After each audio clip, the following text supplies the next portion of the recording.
Olá pessoal, meu nome é Adriano e vamos iniciar mais uma proposta de debate. O tema de hoje é ceticismo e crença.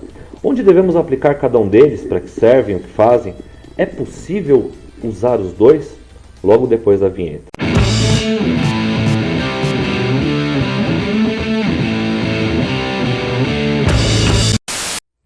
Ceticismo e crença são opostos, mas não como água e óleo que não se misturam.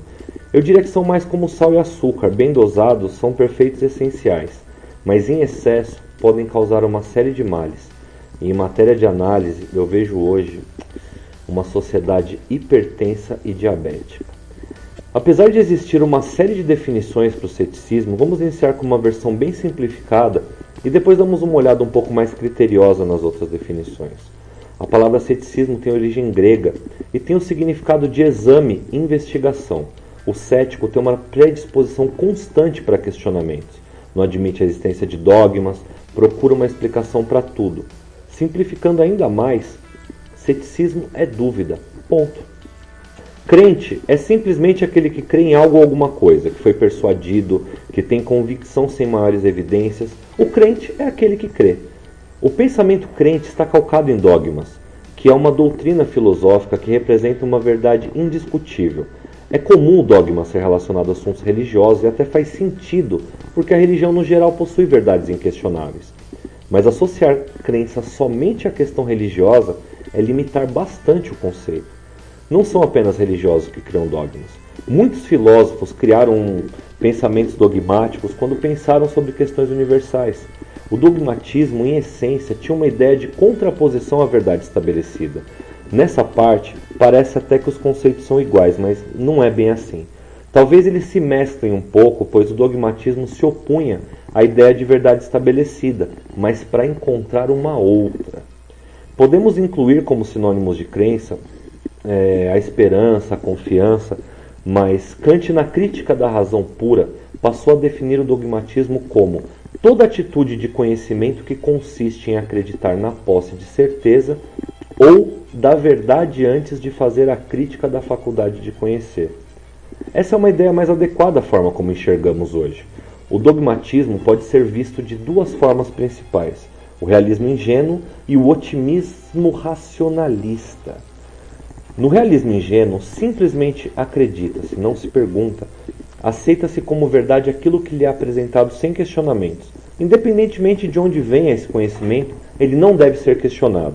No otimismo racionalista, acredita-se que é possível atingir o conhecimento através da razão. Para um crente, a verdade é absoluta. Ela existe e pode ser descoberta e entendida. Para um cético, a verdade é construída a partir de reflexão e de comprovação, e pode ser alterada, assim que identificada uma falha em seu raciocínio ou no método. Dentro da ideia de ceticismo, podemos destacar 4 principais.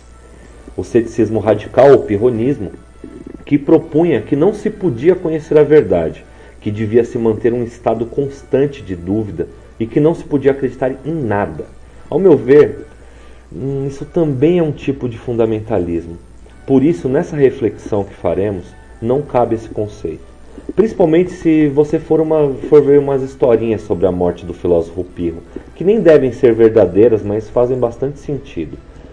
Também ao ceticismo moderado de Carneades, que ele não lida com a ideia de verdadeiro ou falso, mas sim com a ideia de provável ou improvável, que eu já vejo de uma forma muito positiva. Temos ainda o ceticismo metafísico de Hume, que alega que é impossível conhecermos o que está no domínio metafísico, ou seja, Deus, alma, o mundo espiritual, estão fora da capacidade humana e, consequentemente, fora do alcance das especulações. E, finalmente, o ceticismo metodológico, que, simplificando assim grosseiramente, seria você estender a dúvida até o máximo possível, chegar a um ponto de questionamento de onde você não poderia prosseguir, e com isso chegando em algo muito próximo da verdade. Poderíamos extrair uma definição um pouco melhorzinha nos textos O Princípio da Filosofia e O Discurso do Método de Descartes. Num dos trechos, ele diz que para examinar a verdade é necessário, uma vez na vida, colocar todas as coisas em dúvida o máximo possível.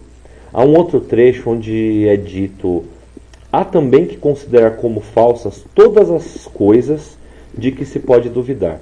E num terceiro trecho, Como frequentemente as ações da vida não admitem temporizações, então quando não nos é possível discernir as opiniões mais verdadeiras, devemos seguir as mais verossímeis.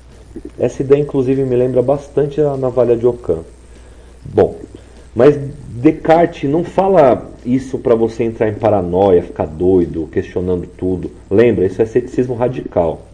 Em seus textos ele deixa muito claro que você deve seguir a sua vida normalmente, mas ao aplicar o ceticismo metodológico, você faz uma reflexão para verificar se as suas convicções estão bem fundamentadas. Descartes duvida das faculdades da razão, inicialmente duvidando de tudo, e com isso ele trabalha a ideia de dúvida hiperbólica, chegando à seguinte conclusão: posso duvidar de tudo, exceto a dúvida. Ou seja, segundo ele, há algo que você não pode duvidar. E será que essa dúvida exagerada o teria levado a uma máxima dogmática? Fica aí para reflexão. No geral, eu prefiro manter um comportamento cético em relação aos eventos que me são apresentados. Eu vejo o ceticismo como uma forma de manter boas relações com quem pensa diferente de você.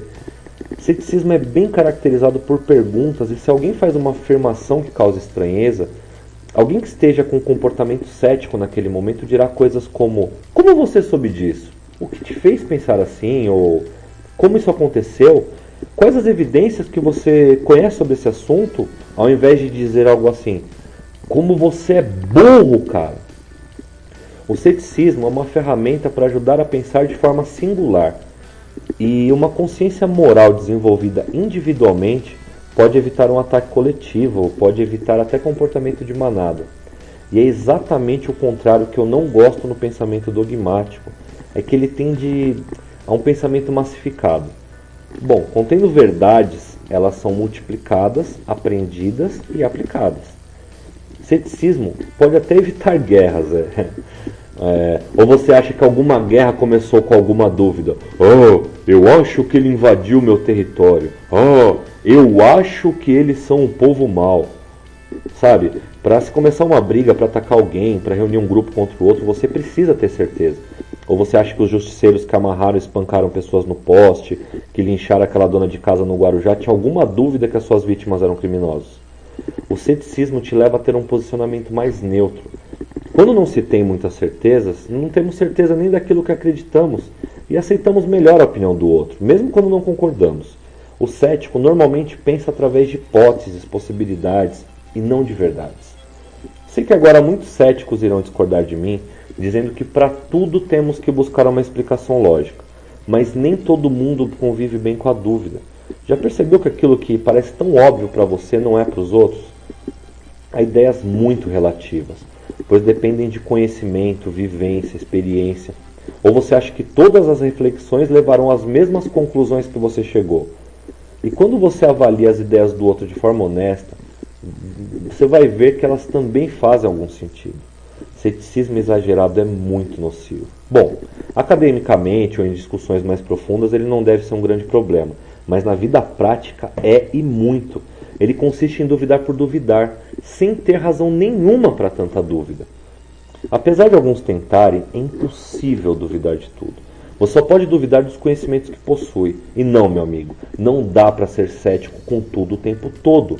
E se você conseguir, vai ficar maluco rapidinho. E mesmo um cético pode acreditar em muitas coisas, em políticos, em médicos, em cientistas, em opiniões. Mas diferentemente do crente, ele não recebeu as informações que fortalecem suas crenças de algo metafísico ou por simples persuasão. Há um pragmatismo aí, tudo bem, eu concordo. Mas há crença também.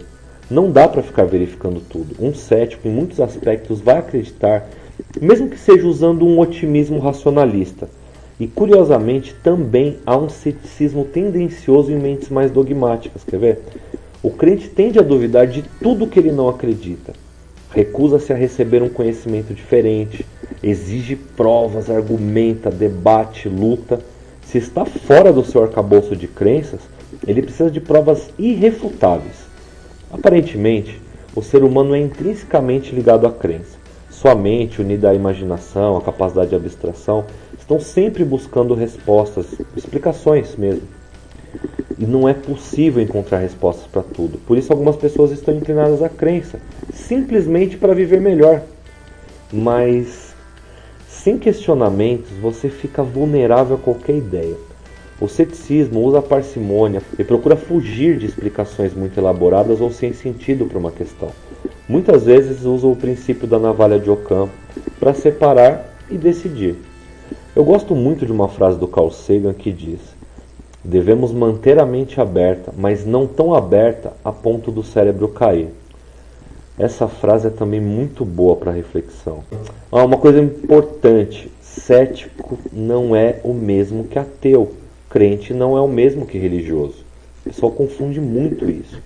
Ambas são ferramentas que normalmente fazem mais sentido para um determinado grupo, mas isso não é uma regra peremptória. As duas formas de pensamento se cruzam o tempo todo. Uma pessoa inclinada ao ceticismo acredita em uma série de coisas e a pessoa inclinada ao dogmatismo também duvida de várias outras. Eu gosto de enxergar essa questão pelo prisma de 3 personagens do filme Matrix, o Neo, Morpheus e o Cypher. Podemos ver o Neo como um cético, mas que acredita que há mais alguma coisa lá. Algo que ele não compreende, mas ele acredita que existe, simplesmente pelo fato de algumas coisas não fazerem sentido. Em algum momento ele começa a entender as coisas e passa a acreditar um pouco mais na história do escolhido, mas ele crê baseado em algumas evidências. Mas durante a história você vai perceber que ele mantém a dúvida como premissa, nos 3 filmes praticamente. Também temos o Morfeu. O Morfeu é um crente. Apesar de conhecer muitas coisas e saber que as pessoas são levadas ao engano através de ilusões, ele trabalha tentando derrubar uma crença enquanto acredita cegamente em outra, e faz todo o possível para defender essa crença, arriscando a própria vida em nome do que ele acredita. E tem o Cypher, o carequinha lá, que ele apresenta a ideia da beleza que há na ignorância, na paz que se sente quando não se busca saber. Tirando o fato do Cypher ser um pilantra, são 3 pontos de vista muito interessantes para reflexão. É muito diferente você acreditar em uma coisa por um processo de questionamento. É possível isso também acontecer dentro da religião. Eu já vi o Cortella explicando uma ideia dentro dos estudos religiosos chamado ateísmo metodológico.